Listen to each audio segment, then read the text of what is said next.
செல்லங்களே, செல்லங்களின் செல்லங்களே, இன்றைக்கி நம்ம லக்ஷ்மி அஷ்டோத்திரம் மாலாவில் 8வது ஸ்லோகம் கற்றுக்கலாமா? பிரணத சுரேஸ்வரி, பிரணத சுரேஸ்வரி, भारती भार्गवी, भारती भार्गवी, देवगणाश्रित,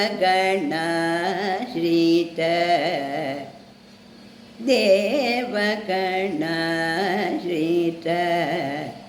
पादयुते,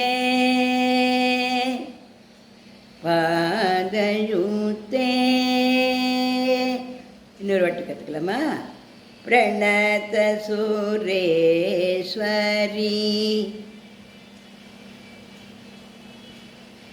பாரதி பார்கவி,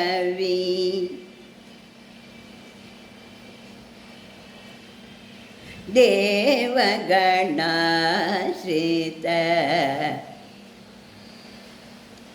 பாதயுதே.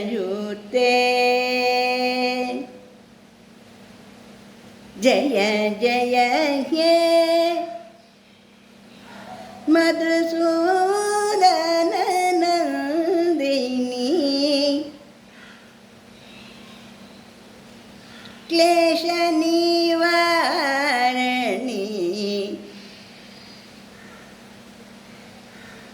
पालय मां. क्लेशம்னா கவலை. இந்த ஸ்லோகம் சொல்லத்தினால கவலையெல்லாம் ஓடிவிடும். கிளேஷ நிவாரணி, கிளேஷ நிவாரணி, பாலயமாம்.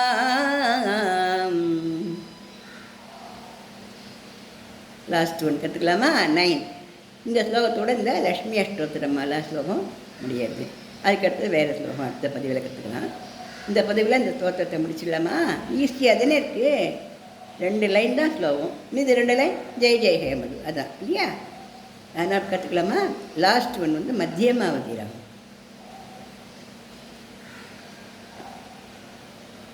இந்த கிளேஷ நிவாரணி பாலயமாம் அப்படின்னு முடிச்சுமோ இல்லையோ?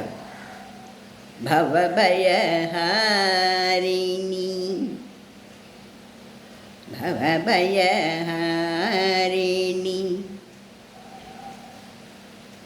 पाप विमोचनी,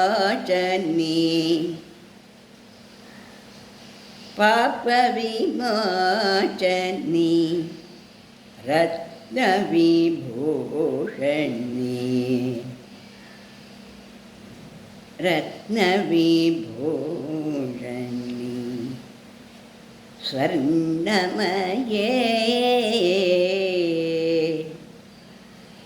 स्वर्णमये, जय जय हे, जय जय हे मधुसूदन नंदिनी,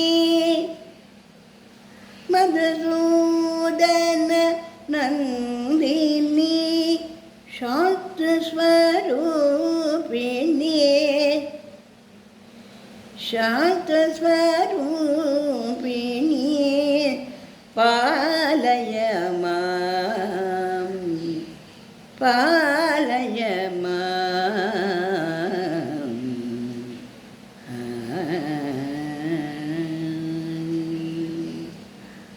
செல்லங்களா, செல்லங்களின் செல்லங்களா, இந்த 9 ஸ்லோகத்தையும் நான் 9 பதிவுகளில் கொடுத்துருக்கேன். போட்டு பார்த்துங்களா? உங்களுக்கெல்லாம் ரொம்ப ஈஸியாக வந்துடும், ரொம்ப நன்னா வரும். எல்லாருக்குமே பாட்டு வரும், எல்லாருக்குமே ஸ்லோகம் வரும். கற்றுண்டா எல்லாமே ஈஸி தான். இந்த ஸ்லோகத்தை கற்றுன்னு நம்ம தினந்தோறும் சுவாமி தனத்தில் பாடின்னு வரலாம். வெள்ளிக்கிழமை செவ்வாய்க்கிழமைகளில் பாடின்னு வரலாம். ரொம்ப நல்ல ஸ்லோகம், மனசுக்கு ரொம்ப சந்தோஷமாக இருக்கும். மகாலட்சுமியினுடைய அனுகிரகத்தினால அஷ்டைஸ்வரியம் பெற்று அமோகமாக வாழலாம்.